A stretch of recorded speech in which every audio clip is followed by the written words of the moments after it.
Beleza? Estão vendo a tela? Estou sim. Certinho. Ótimo. Então, vamos lá. Então, hoje nós vamos, meus amigos, discutir um pouquinho sobre a prece. A prece que parece que é algo assim tão abstrato, tão longe de nós, e que às vezes nós não conseguimos sentir realmente que é uma coisa que tenha valor na nossa vida. Algo que pode ser tateado mesmo com o sentido da alma. Sentido com o sentido da alma. Então, às vezes nós achamos que a prece não tem efeito, porque nós vivemos num mundo ainda de tanta materialidade, e como é algo que é feito com um sentido abstrato que está no nosso espírito, parece que para nós, homens dessa terra, ainda tão material, é algo que nós temos dificuldade de acessar. Então, lá no Evangelho de Marcos está escrito assim: durante a madrugada, quando ainda estava muito escuro, Jesus se levantou, saiu e foi a um lugar solitário. Lá se pôs a rezar. Então, veja, o próprio Cristo trouxe para nós o exemplo da oração. Ele, que foi o maior que esteve entre nós neste mundo, também orava. Então, eu trouxe algumas perguntas. O que é uma oração? Como orar? Onde orar? O que pedir? Deus ouve todas as nossas preces? Qual o melhor horário para orar? Então, baseado nisso, nosso tempo é pouco, né? Eu vou ter que acelerar. Nós vamos fazer as nossas análises na noite de hoje. Quando fala que Jesus foi solitário, né? Olha só, ele diz que ele saiu e foi a um lugar solitário. O que significa isso? Significa recolhimento. Lá no Evangelho de Mateus está bem claro: não cuideis de pedir muito nas vossas preces, como fazem os pagãos, os quais imaginam que pela multiplicidade das palavras é que serão atendidos. Não vos torneis semelhantes a eles, porque vosso Pai sabe do que é que tendes necessidade antes que lhe o peçais.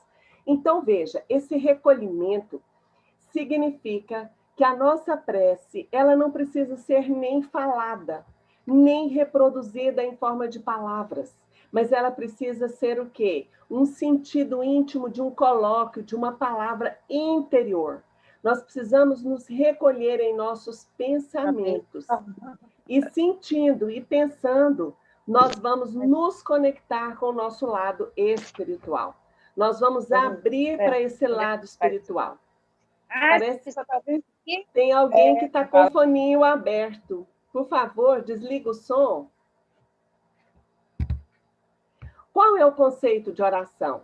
No dicionário de Aurélio está bem claro. Orar é pedir, é rogar, discursar, falar em público, rezar. Mas nisso ainda tem algumas diferenças. Eu fui procurar a origem da palavra rezar. Ela tem um significado de recitar, de dizer de cor. Se aplica melhor às preces prontas que aprendemos e repetimos. E quem de nós não sabe de alguma prece pronta? Jesus mesmo deixou o exemplo, né, do Pai Nosso. Nós aprendemos na nossa formação, né, católica, nós aprendemos a Ave Maria, e não tem problema nenhum também em recitar uma oração. Mas qual que é a diferença entre rezar e orar? O verbo orar tem suas raízes no termo latino oro, que significa dizer e falar. Se encaixa melhor com as preces na forma de uma fala, de uma conversa. Ou seja, eu posso sim falar, rezar, utilizar uma prece pronta, mas eu preciso então colocar um diferencial nas minhas palavras. Ou seja, eu preciso fazer delas um instrumento de uma fala minha com Deus, com a divindade, com a espiritualidade. Eu preciso sentir cada palavra. E a gente sabe que as preces, ditas repetidas vezes por uma multidão de pessoas, elas formam uma corrente. E essa corrente se une nessa vibração e ela se transforma naquilo que a gente costuma falar até de um mantra. Então, quando eu repito aquela prece, se tem várias pessoas orando, eu me uno sem saber àquelas pessoas que estão repetindo aquela oração. Mas nós precisamos colocar o sentido da alma, precisamos colocar, acima de tudo, fé, precisamos acreditar, precisamos sentir cada palavra que nós falamos. Então, como orar? Agrada a Deus a prece? Está lá essa pergunta no Livro dos Espíritos. A prece é sempre agradável a Deus quando ditada pelo coração, pois para ele a intenção é tudo. Assim, preferível lhe é a prece do íntimo à prece lida, por muito bela que seja, se for lida mais com os lábios do que com o coração. Então, não adianta aquela prece linda, né? Que às vezes uma pessoa fala uma prece e a gente olha e fala assim, nossa, fulano faz uma prece tão linda. Ah, quando lá no centro alguém me pede para fazer uma oração, eu não dou conta de falar bonito. O que é falar bonito? Falar bonito é colocar primeiro a intenção do bem. A intenção é positiva, superior, de humildade perante a divindade, perante a espiritualidade. Então, isso é o mais importante. Diz que São Benedito, né, o santo, ele se recolhia no seu quintal, e a prece de São Benedito, na sua simplicidade, era assim: Senhor, de ti está aqui. Olha só, a simplicidade. Senhor, ditinho está aqui. É se colocar à disposição. É como se dissesse, Senhor, eu estou aqui, eu sou um servo. E naquela simplicidade, ele só dizia que estava ali. Quer dizer, quando nós vamos orar a Deus, a nossa intenção no bem, a nossa intenção de humildade, é o fio condutor, é a nossa internet para com Deus. É essa a diferença. Segundo o Espiritismo, o que então é uma prece? A prece é um ato de adoração. Orar a Deus é pensar nele, é aproximar-se dele, é pôr-se em comunicação com ele. Há 3 coisas podemos propor-nos por meio da prece. Louvar, que significa glorificar, bendizer, exaltar a Deus. Pedir e agradecer. Agora eu pergunto para vocês, onde está Deus? Aonde Deus está? Deus está separado de nós? Deus é uma individualidade diferente de nós? Essa pergunta que eu estou fazendo, ela é profunda, porque nós aprendemos a olhar para Deus, principalmente com sentido de espaço. Quando nós procuramos Deus, nós olhamos para cima e nos foi dada a ideia de céu. E quando nós estamos afastados dele, significa que nós estaremos no polo oposto negativo, ou estaríamos, ou seja, no inferno. Então, essa visão cristã, no início, nós aprendemos assim. Com o Espiritismo, não. Nós aprendemos que Deus está em toda parte, mas mesmo nessa onipresença nós temos dificuldade de Deus.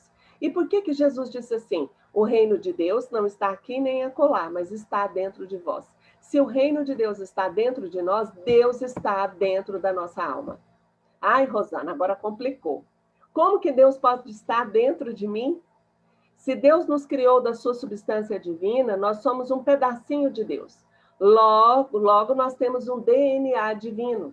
Pietro Baldi chama isso de Deus imanente.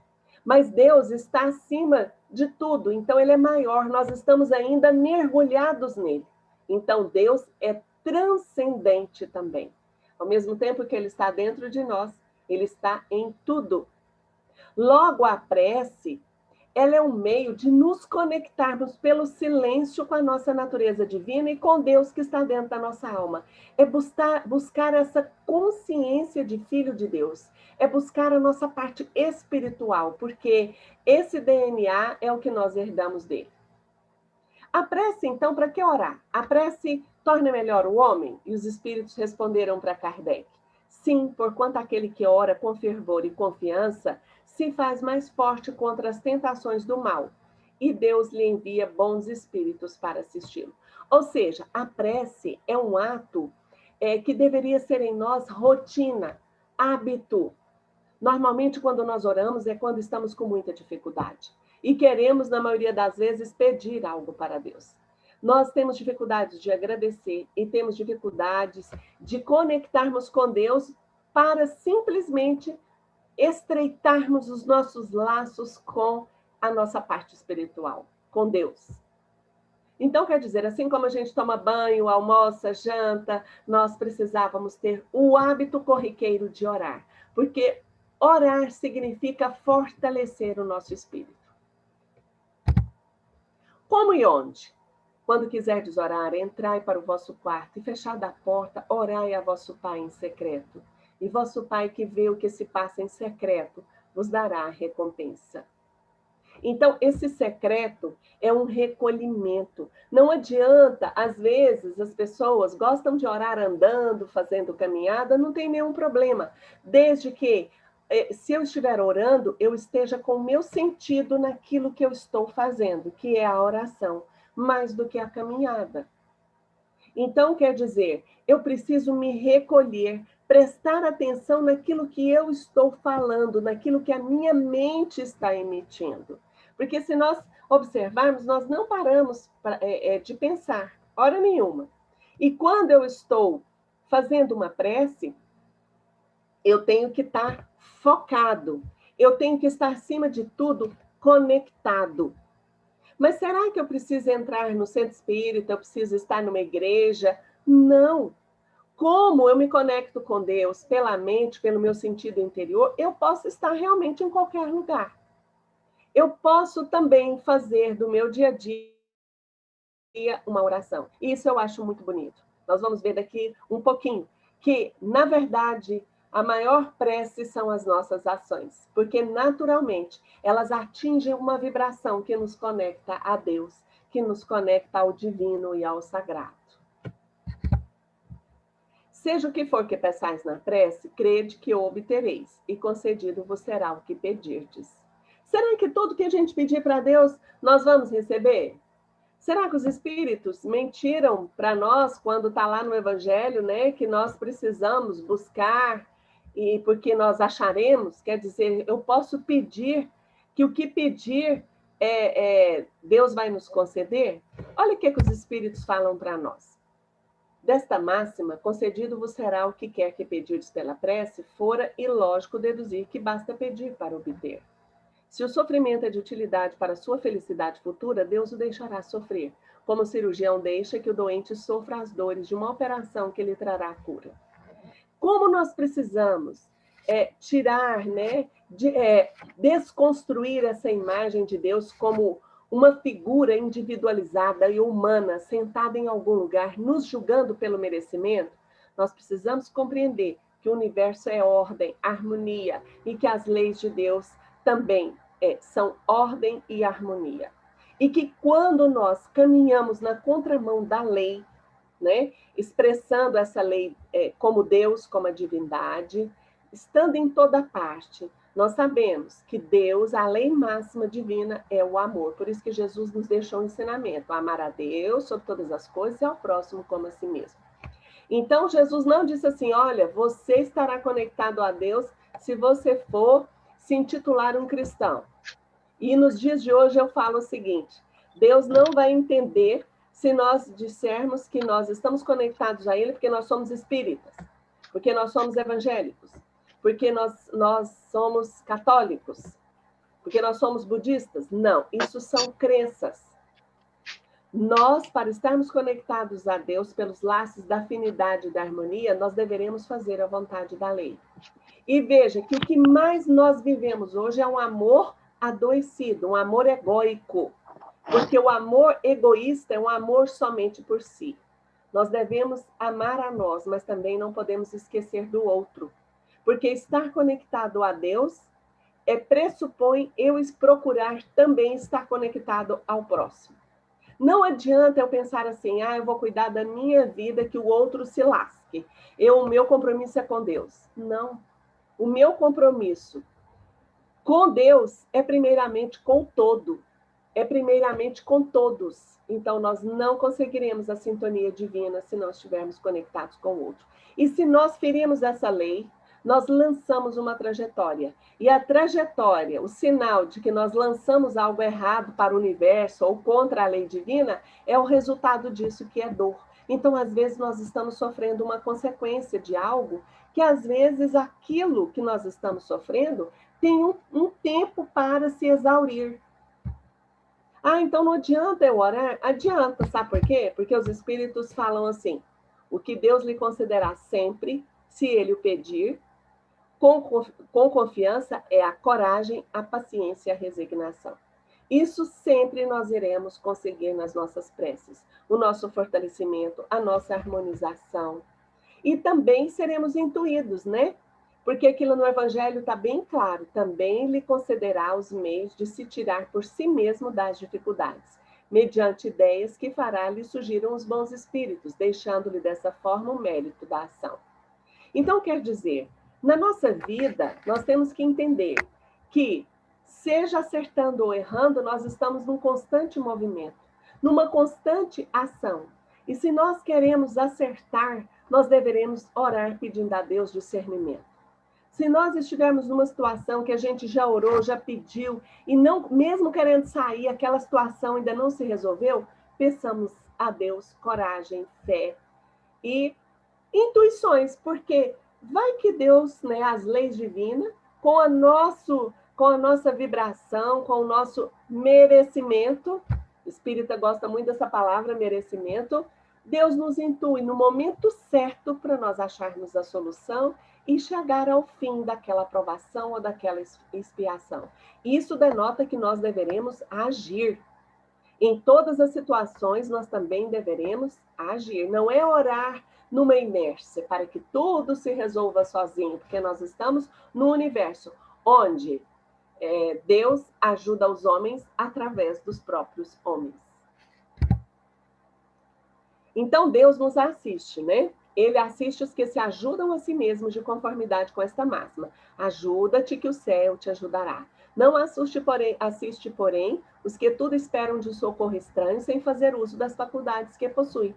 Entretanto, as mais das vezes, o que o homem quer é ser socorrido por milagres sem despender o mínimo esforço. E isso não vai acontecer. Para isso, nós temos uma historinha aqui para ilustrar, né? Diz que tinha um sábio caminhando por uma estrada tortuosa com seus discípulos. Aí eles encontraram um homem piedoso, orando, né, pedindo a Deus que ajudasse a tirar o carro dele do atoleiro. Mas ele só orava. Então todos olharam aquele devoto, sensibilizaram e aquele sábio prosseguiu com seus discípulos. Aí, alguns quilômetros à frente, havia um outro homem que tinha também o carro atolado. Ele, porém, esbravejava, reclamando daquela situação, mas tentava com todo empenho liberar o veículo sozinho. Aí, comovido com o esforço dele, o sábio chamou a turma, né? Olha, pessoal, vamos ajudá-lo. Aí todo mundo reuniu, conseguiram tirar o transporte do atoleiro. Aí, após os agradecimentos, o viajante se foi feliz. Aí os aprendizes, os discípulos daquele sábio disseram, né? Mas, Senhor, o primeiro homem orava, era piedoso e não o ajudamos. Este que era rebelde até praguejava, recebeu o nosso apoio. Por quê? E aquele sábio respondeu para os seus discípulos, sem perturbar-se. Aquele que orava aguardava que Deus viesse fazer a tarefa que a ele competia. O outro, embora desesperado por ignorância, empenhava-se merecendo auxílio. O que significa isso? Que nós, mesmo diante das maiores dores, das maiores dificuldades, deveremos sempre fazer a nossa parte. Deveremos sempre procurar aonde que está a causa do nosso sofrimento. Lá no Evangelho é bem claro, causas atuais das aflições, né? Se nós não acharmos que nessa vida, nesse momento, algo nos acontece, que nós não provocamos aquilo, nós estamos vivendo uma prova decorrente de um erro do passado, de outra encarnação, e essa trajetória agora vem nos cobrar, é dor. Então, que a gente peça, como a gente já comentou, né, discernimento, intuição, coragem, força para vivenciar. E não podemos deixar de viver, mesmo diante da dor, porque a dor sempre nos traz um aprendizado. E a dor anula a própria dor, desde que nós vivamos essa dor buscando por maturidade. Por isso que entre nós no dia a dia a gente fala assim, nem todo mal é mal. Nós sempre do mal tiramos um aprendizado. Lá no Missionário da Luz, eu trouxe isso como ilustração. André Luiz coloca assim para nós, a prece é vibração, energia, poder. Semelhante estado psíquico descortina forças ignoradas, revela a nossa origem divina e coloca-nos em contato com as fontes superiores. Pode emitir raios de espantoso poder na cura do corpo, na renovação da alma e iluminação da consciência. Eu gosto muito dessa última parte. iluminação da consciência. Então, quando nós oramos, algo emana de nós. E se nós direcionamos a nossa prece pedindo a cura de um amigo, pedindo paz para outro, essa vibração pode ser imensa. Por isso, quando vários oram pedindo por alguém, esse alguém vai receber uma vibração benfazeja. E o que a gente mais tem aprendido nessa pandemia, por exemplo, é, no mínimo, orar. Pedindo pelos irmãos em dores e sofrimentos e pedindo por nós mesmos, né? Nós podemos orar para os desencarnados? Claro que sim.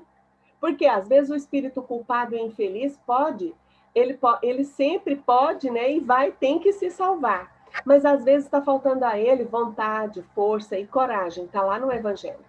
Se nós inspiramos com a nossa prece essa vontade, o animamos com conselhos, né? Oramos pedindo para ele que ele seja, por exemplo, bem assistido, que ele se abra para a vida, né? Nós estaremos ajudando o campo mental desse desencarnado, ajudando que ele seja assistido pela misericórdia divina. Isso está aí nesse trecho do Evangelho que eu coloquei no slide. Então, nós podemos orar pelos desencarnados. Então, quer dizer, nas nossas orações, que a gente peça, antes de tudo, para que a gente se melhore como um ser nesse mundo. Que a gente faça do cumprimento dos nossos deveres a prece do dia, porque nós vivemos num mundo em que nós queremos atalhos, que não queremos pagar o preço, que não queremos ter esforços, estamos sempre querendo colher benefícios, e tudo na vida pede esforço. Então, que o nosso esforço, o nosso sucesso, não seja um sucesso às custas do sofrimento do outro. Nós estamos vivendo no mundo da esperteza, do astuto, e nós deveremos tomar muito cuidado se tudo que nós fizermos não está prejudicando alguém em algum lugar. Outra observação: não é ato de reconhecimento o elevardes a ele vosso pensamento quando uma felicidade vos advém? Ou seja, será que nós lembramos de agradecer a Deus nos momentos felizes? Será que nós nos tornamos felizes com as conquistas alheias e pedimos pelos outros? Então, será que também nós não deveremos orar pedindo, num ato de humildade, que Deus nos perdoe se nós erramos, para que a gente não caia em novos erros? Então, essas considerações da prece são muito importantes também. Nós vivemos num mundo onde a maior doença é o orgulho e o egoísmo. E orar significa descortinar esse campo humilde do coração. Como vedes, a prece pode ser de todos os instantes, sem nenhuma interrupção, acarretar aos vossos trabalhos. Dita assim, ela, ao contrário, os santifica. Tende como certo que um só desses pensamentos, se partir do coração, é mais ouvido pelo vosso Pai Celestial do que as longas orações ditas por hábito, ou seja, maquinalmente. Então, nós precisamos sentir o que nós falamos. O professor Ubaldi coloca assim: ao contrário de repetir as grandes palavras de Cristo, faça-se a tua vontade, porque ele nos ensinou no Pai Nosso, né, seja feita a vossa vontade, que nos mostram a consciência da divina ordem do universo, nós nos tornamos advogados de nós mesmos com o único objetivo de evitar danos ou ganhar graças em nossa vantagem. E isto quase sempre no campo material, que mais de perto nos toca e interessa. O que ele está querendo dizer? Ao invés da gente dizer, faça-se a tua vontade, ou colocar a nossa vida também nas mãos de Deus, nós, no fundo, estamos querendo que a nossa vontade seja feita. Nós precisamos aprender a confiar em Deus, que tudo que está nos acontecendo é para o nosso bem, e sempre é para melhorar. Mas é lógico, a gente às vezes ora pedindo mesmo uma graça, pedindo um discernimento, isso é lícito. Mas o que não é lícito é a gente querer impor para Deus que tudo seja feito de acordo com o que nós queremos e achamos que seja o melhor. A oração, ela deve ser diferente. A verdadeira oração é avizinhamento e adesão, é dócil aceitação. Nem também por isso ela deve ser confundida com uma passiva e inerte resignação. Aceitar significa colaborar com Deus segundo os seus desígnios. Então é como se a gente tivesse uma enfermidade e falasse assim, ai meu Deus, me cure. Mas eu não vou ao médico, eu não tomo remédio, eu não sigo o tratamento direitinho, eu não me alimento bem. Então, esses são os meios, porque nós vivemos num mundo de muita materialidade, que o nosso corpo precisa de tudo isso para se fortalecer e se curar. Então, não basta somente a prece, nós temos também que fazer a nossa parte. Pietro Baldi ainda coloca assim para nós, mas é certo que a verdadeira e que a elevada oração não exige, não julga, não aconselha, não pede, apenas escuta, para depois aderir e obedecer. Essa é a prece do evoluído. A prece, ao invés de falar, o ser se coloca num silêncio profundo. Diz que São Francisco sempre fugia para o meio das matas para fazer as suas orações em silêncio.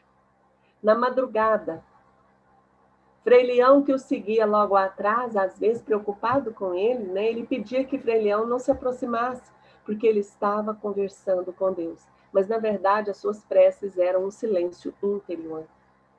Então, quer dizer, quando nós fazemos um silêncio interior, nós temos mais chance de ouvir Deus. Cessa desta forma a exposição das necessidades e rogativas terrenas e domina uma atitude receptiva de audição, em que muito mais fala Deus do que nós. Prevalece uma expectativa de conselho e de guia, de ampliação de energia e de potência para a nossa nutrição. Então, quer dizer, ao invés de um grande petitório, ao invés de inúmeras palavras, às vezes o sentido da prece, de recolher, né? Às vezes nós vamos pensar em Deus, podemos até repetir uma prece e manter nesse silêncio por um período, isso é mais salutar. O Baldi está querendo dizer que isso nos nutre muito mais, por isso que nós deveremos fazer da prece uma necessidade diária. A atitude fundamental da prece deve ser de obediência, de adesão à vontade de Deus, de harmonização entre nós e a sua lei, que é perfeita. Como nós não acreditamos, nós pedimos mais do que aceitamos. As nossas preces sempre mais são mais pedidos do que agradecimentos. São muito mais querendo que resolva de acordo com o nosso jeito do que pedindo para nós o fortalecimento interior. Se quisermos, pois, que a oração seja uma verdadeira prece e dê os seus frutos, não peçamos o impossível. Olha o que Pietro Baldi está falando. E se quisermos reduzir a oração a um pedido de graças, recordemos que o melhor meio de obtê-las é tornarmos-nos merecedores delas. O que é um ser merecedor da graça de Deus? Um ser que não só pede quando ele precisa, um ser que vive também preocupado com o irmão, com o próximo, com o bem no mundo, que faz a sua parte, que faz a vontade do Evangelho de nosso Senhor Jesus Cristo. Isso é se tornar merecedor. Então, se eu nada faço para merecer, como eu posso pedir a Deus algo que eu sei que, no fundo, eu não fiz por merecer? Então, meus irmãos, essa nossa reflexão de hoje é para trazer para nós esse sentido de que a verdadeira oração, a mais elevada e mais intensa, chega assim a não ter mais palavras e se reduz a um silêncio de todo o nosso ser, em atitude de receptividade e de oferecimento à escuta da palavra divina. Essa escuta, né, faz com que nos cheguem intuições boas. A maior oração é tácita e consiste, antes de tudo, em ter agido bem e depois na simples sensação da presença de Deus. Quando tudo tivermos dado a Deus e ao próximo e deixarmos de existir para nós mesmos, então tudo virá a nós espontaneamente e tudo possuiremos. Quer dizer, quando nós fizermos a oração pedindo a Deus que sejamos um agente do bem no mundo, que sejamos menos egoístas e menos orgulhosos, e estivermos trabalhando para isso, o nosso ser encontrará paz, encontrará harmonia e encontrará na prece essa ligação com a divindade. E seremos ricos de fortaleza interior. Então, que abramos confiantes as nossas almas, como faz a flor à luz do sol. Assim como a lei de Deus quer que ele leve aos seres a vida orgânica, assim também quer que as radiações espirituais do sol divino nos inundem de sabedoria e felicidade. Então, aqui é uma comparação, como o sol fecunda a terra e faz brotar as sementes no nosso planeta, a oração, ela nos nutre pelo lado espiritual. Mahatma Gandhi já dizia, orar não é pedir, orar é a respiração da alma. Que nós possamos, então, entender esse alimento e pedir para podermos alimentar, porque Deus, ele nos envia esse alimento abundantemente. Só depende a nós recebê-los. que abramos o nosso coração para a divindade, vivendo no mundo sem ser do mundo, compartilhando e servindo. Então, aqui nós finalizamos a nossa reflexão dessa noite. Eu espero que o tempo é muito curto, mas que a gente possa, então, tomar a oração como um caminho para nutrirmos o nosso sentido, né, que é o sentido de vida espiritual. Só vivemos para servir ao espiritual. Muita paz a todos. Obrigada, Rona. Obrigada, Paulo. Muito obrigada a você, Rosana, por essa palestra maravilhosa, né? Só tenho a pedir que nós consigamos colocar em prática todos os ensinamentos. Treinando, né, Rona? No dia a dia, né? A Isso, gente no tem que dia a dia. treinar muito, no dia a dia, sempre lembrando dessa escuta, escutar Deus. Sim, verdade. De pouquinho em pouquinho, né? A gente chega lá. É Bom, verdade. acho que já está no nosso momento, então eu gostaria de